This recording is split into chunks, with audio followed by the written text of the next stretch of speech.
Good morning.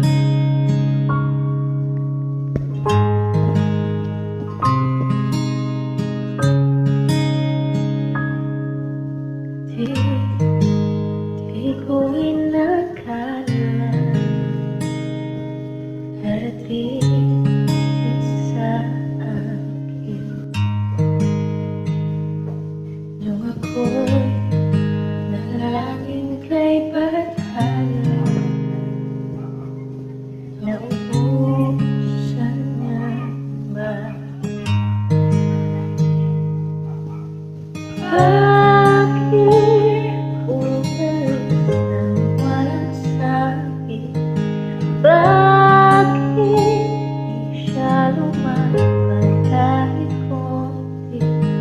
Bakit di maitama ang tadhana?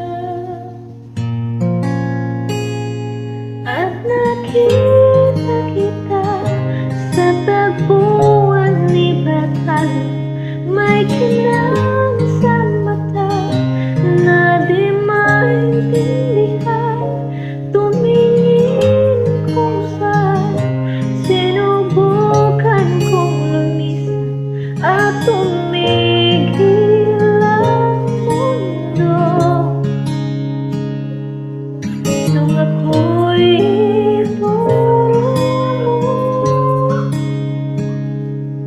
siyang panalangin ko.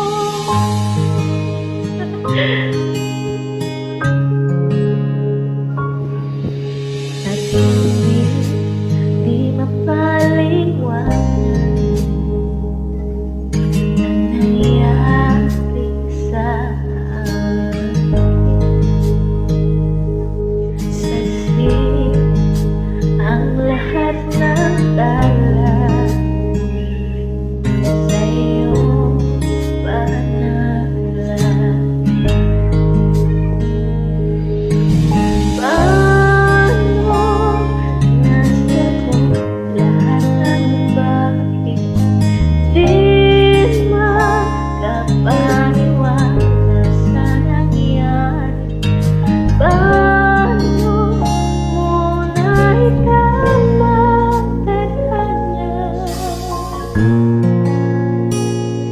Nung nakita kita sa tabuan ni Bathala, may kinang sa mata na di maintindihan. Tumingin kung saan, sinubukan kong lumisan at tumigil ang mundo. Nung ako'y itmuro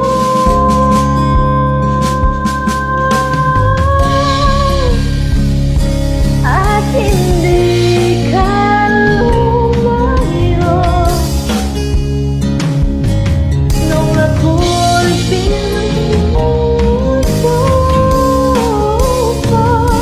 at nagbago ang mundo.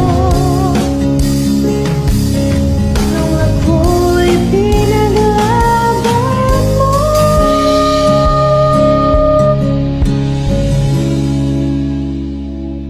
at tumigil ang mundo.